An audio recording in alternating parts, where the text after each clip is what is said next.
Ducks, Buckeyes, game of the week. Who's got the better roster and who's winning?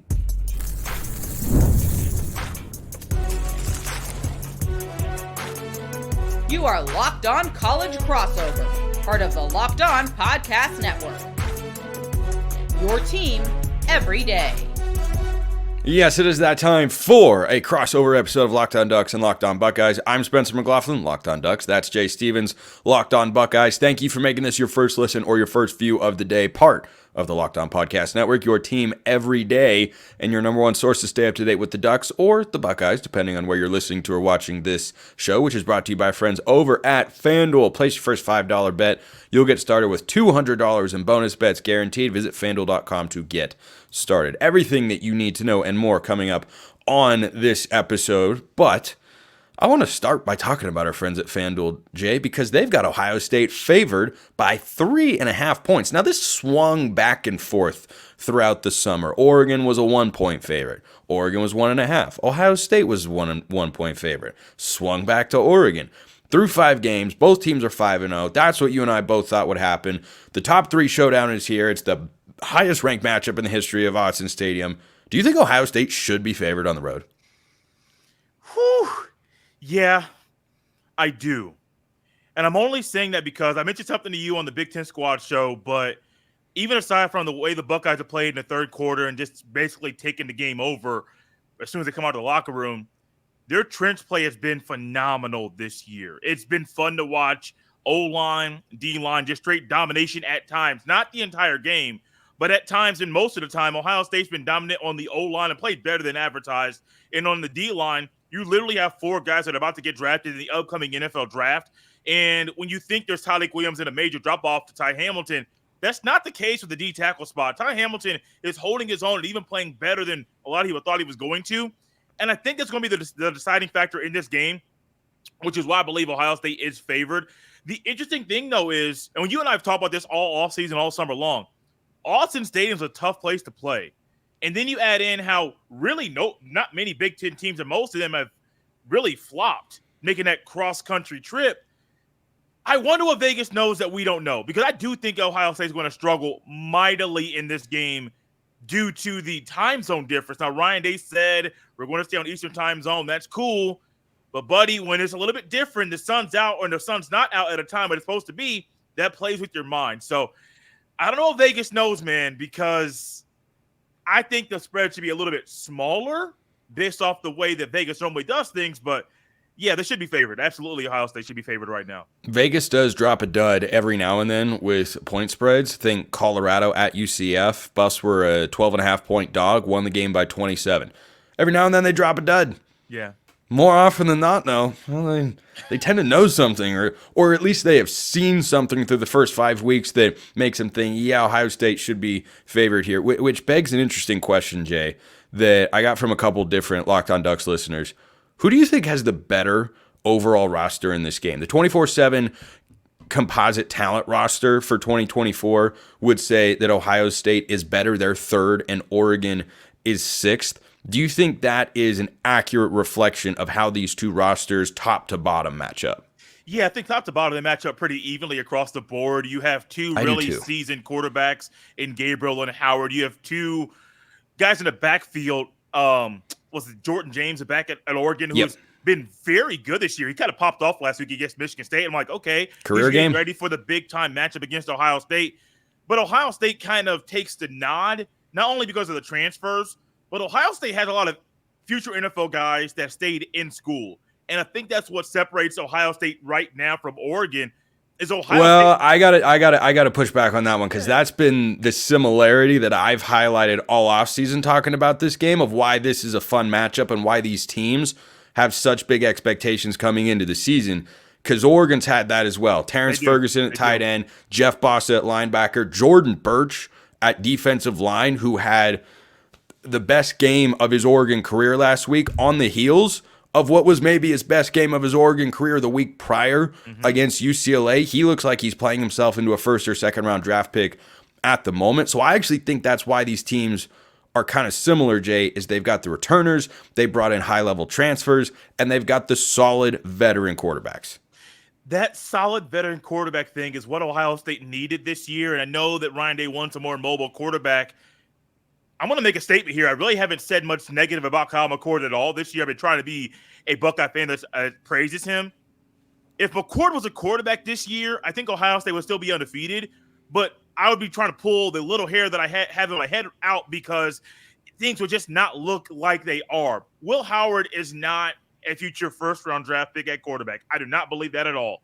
But I believe he's the type of quarterback that Ohio State needs to run this offense. Just manage the game, get out of the way. Don't try and do anything stupid. He's done some stupid stuff this year.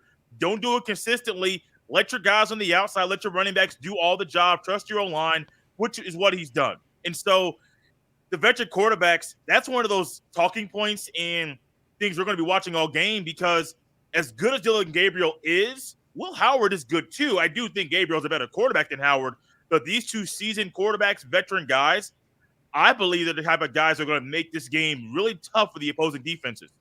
Yeah, I like the quarterback matchup. I give the edge to Oregon with Dylan Gabriel because I think the body of work he's had in his career has been more impressive so far. And I think what I've seen from these guys this year is exactly what I've expected for the most part. Now, Dylan Gabriel has to protect the ball in the red zone. He's got 3 red zone turnovers that were all caught inside the 5-yard line in the last 2 games. He does that against Ohio State even one time. And I think with how good this Buckeyes defense is, that could be ball game over. Because I think this is a one-possession game. I think this is a slugfest. I think it's all those classic cliches of who turns the ball over less, who is better situationally, who has fewer penalties, who makes the one play, who has the ball last in the game. Like anything like that can decide this game. I think it's that sort of matchup. Ohio State's got a lot of NFL players. Oregon's got plenty of NFL players. Oregon's got 2 NFL caliber offensive tackles. They've got 3 wide receivers who probably find their way on NFL rosters next season. 2, at the very least, I think would get drafted in Evan Stewart and Tez Johnson. Jordan James and Noah Whittington. James probably has better NFL prospects than Whittington at this point, but certainly I think you give the edge to Ohio State's backfield this year. They've been great, but when I look at what Gabriel and Howard are doing, it's exactly what you and I talked about in the offseason, Jay. It's the best supporting cast, the best all-around team either of these guys have had around them in their careers, and they're having career seasons because of it. And, one of those go-either-way factors, bounce a ball, randomness that I was talking about that could decide this game is which one of these quarterbacks has the better game against a couple of defenses that look really, really good through the first 5 weeks. The quarterback thing, man, I'm going to go back and have a little conversation I had about Will Howard in the offseason because I said I don't know if his arm is stronger. I don't know if he's going to make better decisions, if he's going to be more accurate. He hasn't really shown me consistently that he's been that guy. Now, the game this past weekend, I think he had his highest completion percentage of the year, but I still don't have a full 100% trust in him as a quarterback throwing with his arm. The belief I have in him, though, is because we talked about Ibuka before the show started. You got Jeremiah Smith. Carnell Tate's back. He is healthy. Those 3 receivers make Will Howard's job really, really easy because they do a great job of just finding the hole in the zone or beating guys in one-on-one coverage. So for Will Howard, I got questions about him still, but the guys on the outside make his job easy. Yeah, I mean, Ibuka has been good. Jeremiah Smith has been spectacular. And just a quick note for Oregon fans that might think of Jeremiah Smith and say, oh, yeah, he makes those one-handed catches. Yes, he does. And they're really cool, and they're really awesome. He is much more than that. He is not just a spectacular catch guy. This was a 5-star plus, I think, wide receiver recruit coming out of high school. Only guys that get that sort of label are guys like Ryan Williams and Jeremiah Smith who make that instant impact. Like, he's the real deal. And speaking of questions, we've got more to answer. Is the running game going to decide it again? It's coming up next. First, let's talk about Game Time, which has a new feature. It's called Game Time Picks that makes getting tickets for your favorite live events even easier. Game Time Picks filters out the fluff to show you only incredible deals on great seats so you don't have to waste time searching through thousands of tickets. Curation makes it easier to save more on sports, concerts, comedy, theater, etc. Whatever you're looking for, they've got it. You get a panoramic view from your seat in the app before you buy, and Game Time has their lowest price guarantee, or Game Time will credit you 110% of the difference. Take the guesswork out of buying tickets with Game Time. Download the Game Time app, Create an account, use code LOCKEDONCollege for $20 off your first purchase. Terms apply. Again, create an account, redeem code LOCKEDONCOLLEGE. That's LOCKEDONCollege for $20 off. You want to go to this game or any other game? Game Time is the place to go. Download Game Time today. What time is it? Game Time. We continue along with our Locked On crossover episode of Locked On Ducks and Locked On Buckeyes. Spencer McLaughlin, Jay Stevens with you here on the show. Jay, the last 3 times that Oregon and Ohio State have met, I don't actually know. I haven't checked if there was a meeting before the 2009 Rose Bowl game, but we'll keep it in the realm of games that I've actually watched and been alive for and whatnot. The 2009 Rose Bowl, the 2014 National Championship, the 2021 non-conference matchup in Columbus. This is the first Big Ten matchup and not the last one between these two storied programs.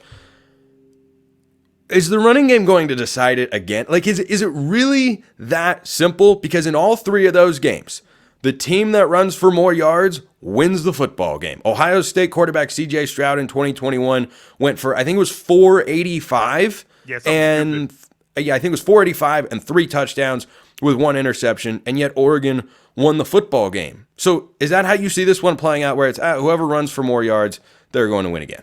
Absolutely, 100%. And we talked about that game where C.J. Verdell might still be running because Ohio State couldn't stop him. Indeed. If you go back even before that, it's the same thing in the national championship game. Ezekiel Elliott's 3-game run that year was phenomenal. It was capped off by the national championship win over the Ducks. Ezekiel Elliott was a big reason why, and his feet on the ground running the ball was a major factor. And I do believe this Oregon couldn't tackle him. They couldn't tackle him. They couldn't tackle Cardale Jones. Even when they were in position, they just ran through him. They couldn't tackle anybody that day. And I do think it's going to be the same thing. For Jordan James at Oregon, and I'm not trying to go with the Oregon side completely here, but that game against Michigan State's run defense, which I don't think gets enough credit for how good it is. It's just you got Ohio State and you play Oregon a couple days later, like, you're going to look bad. And that's exactly what happened. But Jordan James, that was a great way to build confidence before going up against Ohio State's rush defense, which is one of the best in the country. On the flip side, on the Ohio State side, it's the same thing. You don't bring in Judkins and keep Henderson without realizing those 2 guys, that combination is going to be needed to win big games like this. I'm going to throw a nerd note at you because I did actually look this up after you said the team that wins the rush battle is 3-0 in the past 3 meetings. I went back and did a little digging. Ohio State and Oregon have played 10 times. Yeah, I pulled that one up as well. It's not a good ratio for Oregon, by the way. The only game where I couldn't find a box score was the first time in 1958 where Ohio State happened to win the national 57 championship that year. Or 57, excuse me. I couldn't find a box score. But in the other 9 games, you're correct. Once again, the team that won the rush battle won the game, which was a lot of Ohio State wins. I'll just throw that out there for what it's worth. Ohio State holds the series lead 9-1. And that one loss was a bad one. I don't care what the margin of victory, what the margin was. That was bad, bro. Like, Oregon just dominated. Stroud did his thing, but when you can't set the edge and Zach Harrison looks foolish, we're here to talk about it still right now. Yeah, Joe Moorhead ran the same play or concept over and over and over. And Joel Klatt, I remember listening to him on the broadcast, was just like, this is the same thing.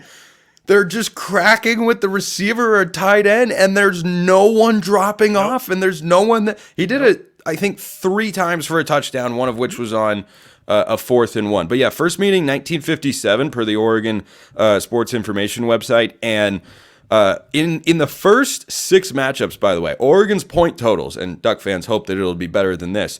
1957, 7 points. 61, 12 points. 62, 7 points. 67, 0. 68, 6 points.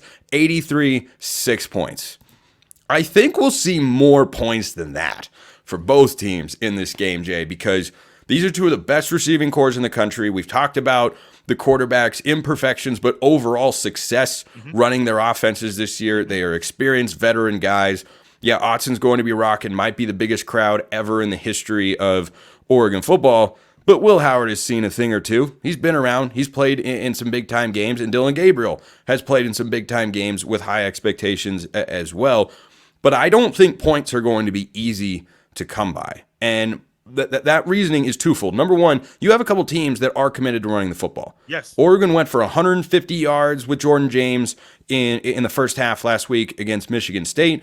And that was a really encouraging thing for the Ducks because they'd run the ball well this year, but there hadn't been a game like that where it felt like the running game was carrying the offense, where they were creating explosive plays. They finally got those last time out against Michigan State.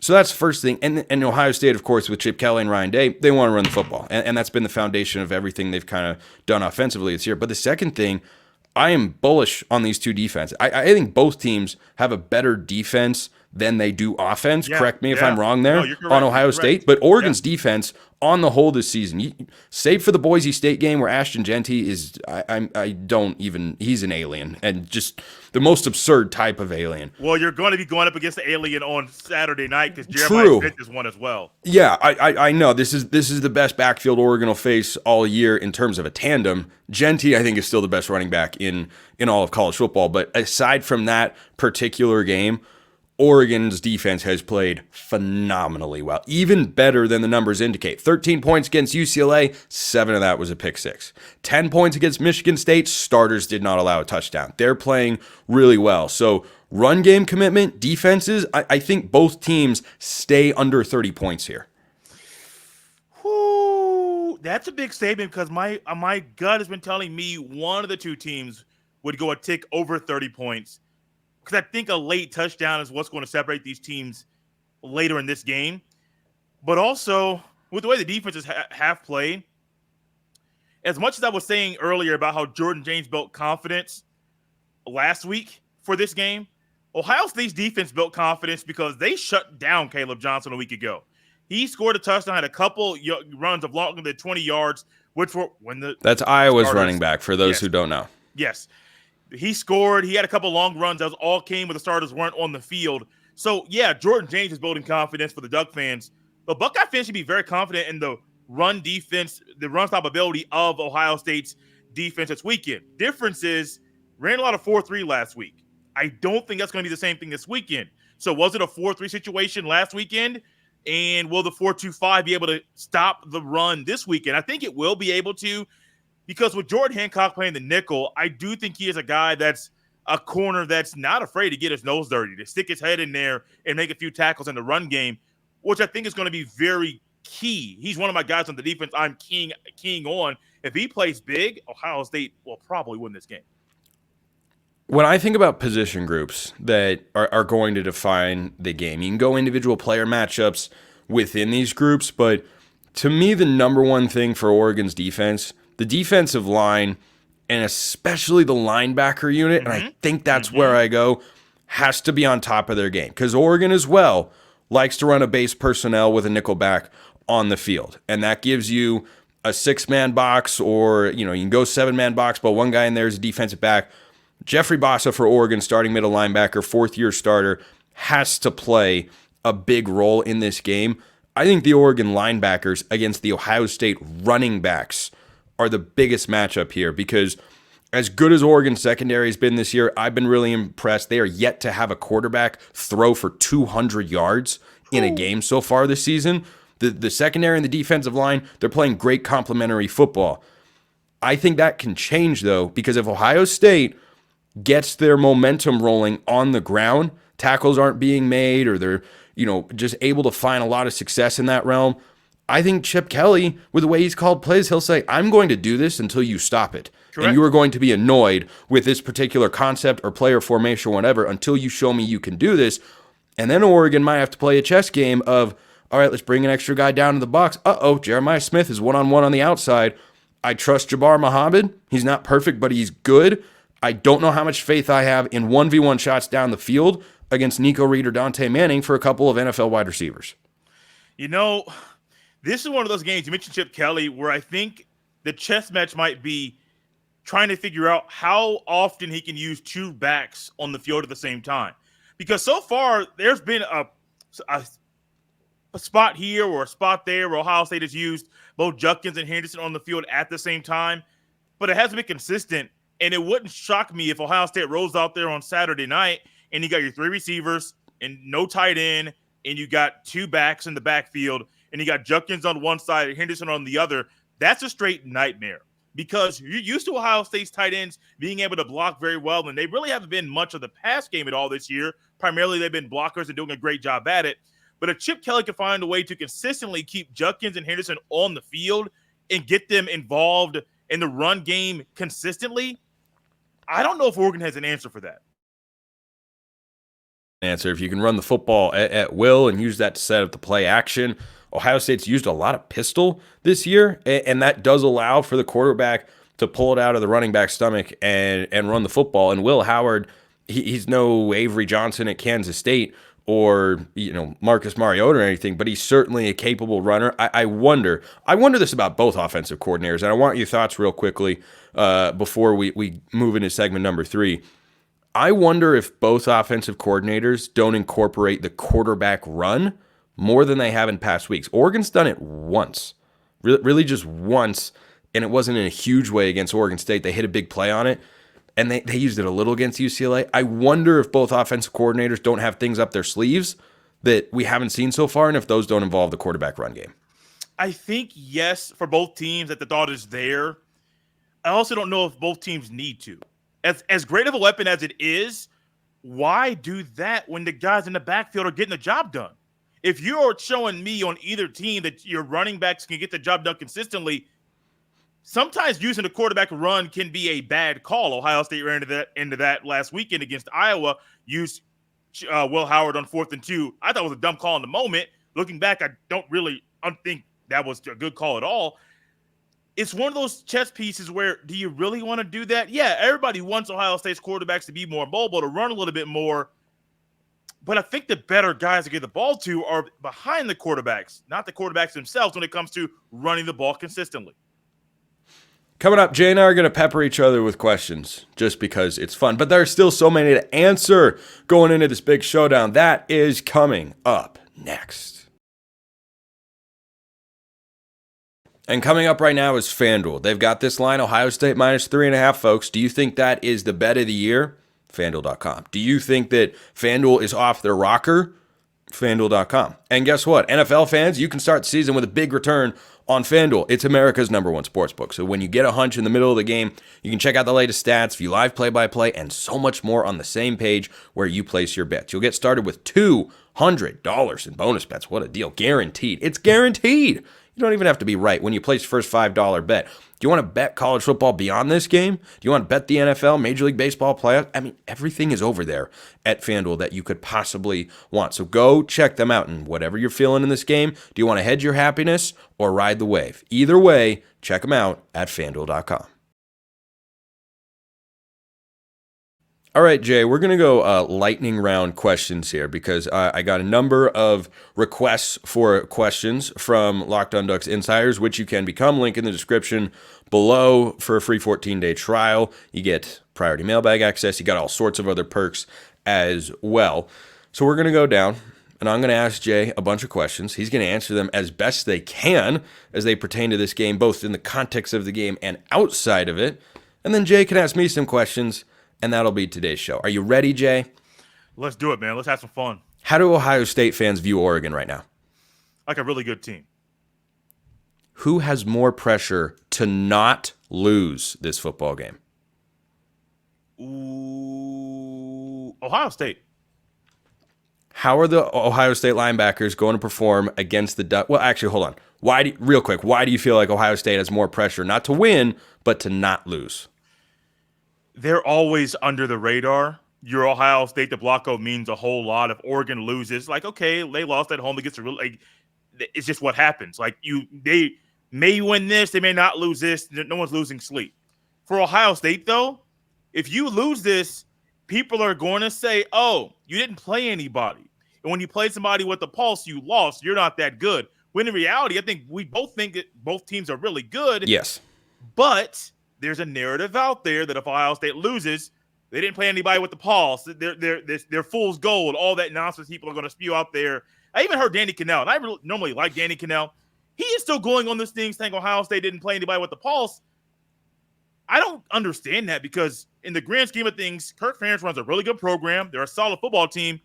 Yeah, Ohio State dominated all day. Oh, you didn't play anybody with the pulse. I don't think it's actually accurate. So I had to get that out there. That's okay. If Oregon doesn't win this game, they can say, well, the Boise State win keeps looking better and better because they're just running. Yeah. They're running the show over in the Mountain West. This is a really good one. This is a very specific one. How confident are you in the Ohio State linebackers to cover the Oregon tight ends? The Iowa tight ends made a little bit of noise last week for the Hawkeyes. The Oregon tight ends have been heavily involved in the offense this year. I have confidence in Sonny Styles. I don't have confidence in the other linebackers to do it very well. How many Buckeye fans do you think will be at Autzen Stadium on Saturday night? 20,000. 20,000? You think they're going to make up a third? Oh, okay. No. I thought we had gone off the rails. I would say, I want to say 10. That's a long trip during the school year. I don't think it's going to be that many. Let's say 5. 5,000? Yeah. I don't think you'll be able to hear like a loud chant of Ohio State fans throughout the stadium. I would say 5,000, which is pretty light when you think about it for Ohio State, who normally travels pretty well. I know you said quick, but sorry, I talked too much. I think if the game were Dallas, you would get 20,000. And in this time of year, I think you get, but it's Dallas. It's a different part of the country, easier to get to, all that kind of stuff. Whenever Oregon makes a return trip to Columbus again, what's the best way to get there, and what's the biggest thing they have to do?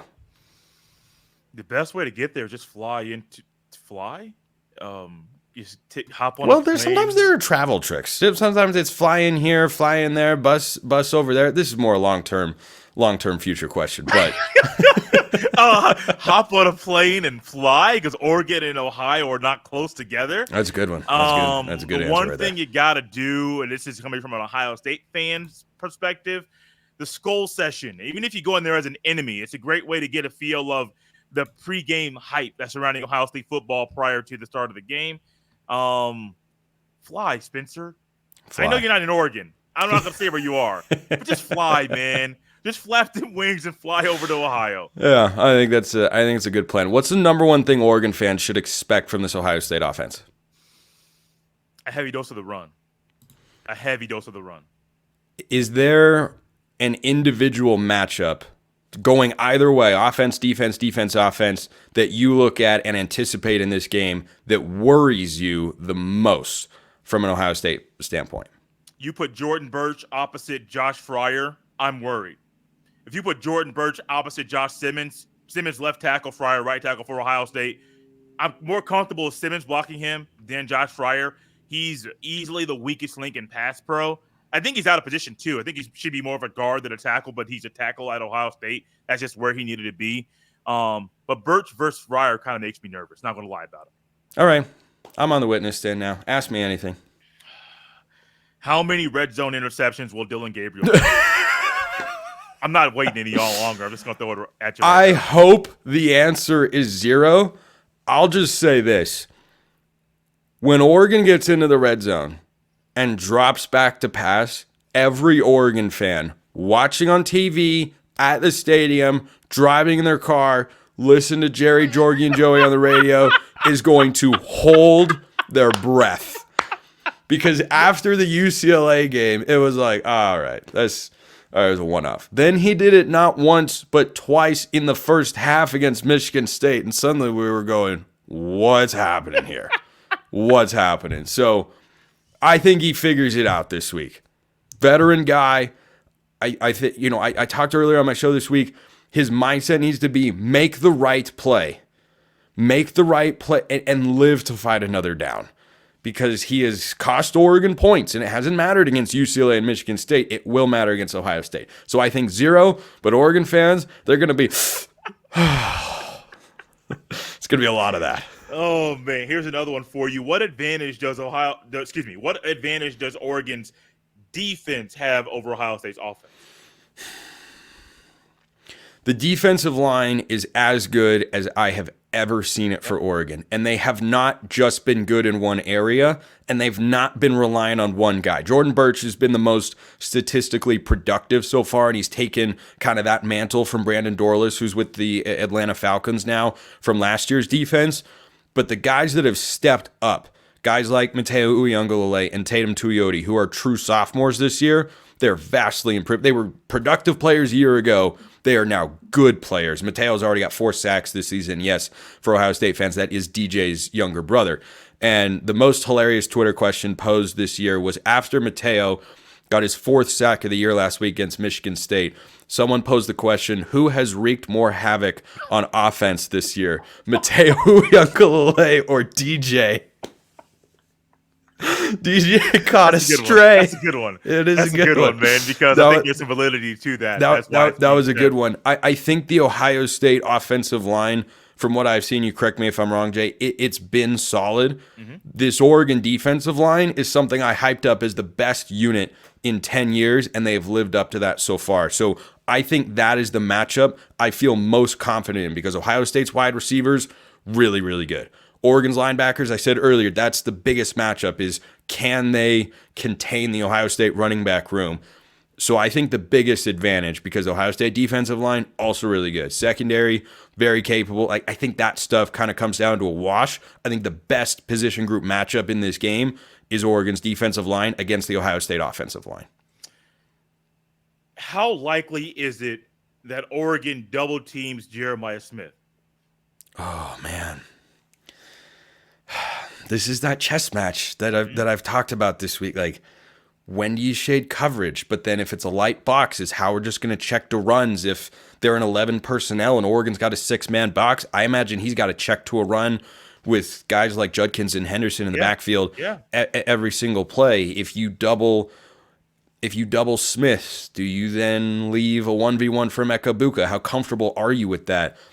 I think it's a product of where Oregon's on the field. Last year when they played Washington, which was, of course, the best passing attack in the entire country with 3 NFL receivers and a first-round quarterback, there were times where they shaded safety help, but they were willing, sometimes to their own detriment, but that's the way you got to play the game at some point, is your guys have to win 1v1 matchups.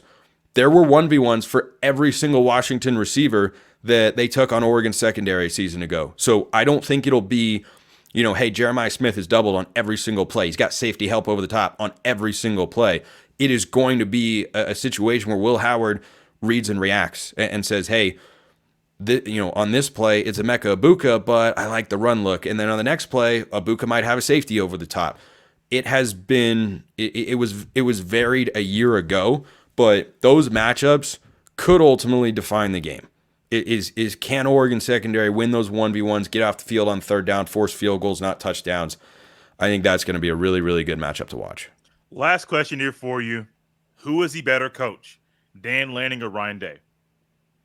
Well, Ryan Day is more proven. I'll give that edge to Ryan Day. And, Oregon fans might not like hearing me say that, but Lanning is in his 3rd season, and he's just more of a mystery than Ryan Day. Mm-hmm. And, yeah, Ryan Day was born on third base, inheriting the Ohio State program, but I've seen a lot of coordinators inherit good programs and run them straight into the ground. And it is not as easy as you'd think to execute that handoff. And I think Lanning is a great coach. There are not a lot of coaches who I think are better than him in college football. He is not at his ceiling as a head coach. Maybe we'll see that this year. Maybe we'll see that in this game. It'd be the best win of Dan Lanning's career. Ryan Day has shown me enough to where I can say, yeah, he's everything that Oregon fans that you love about Dan Lanning. Ryan Day's done it at Ohio State. I know that Dan Lanning can do it, but he hasn't done it yet. So I'll give the edge to Ryan Day because he's more experienced.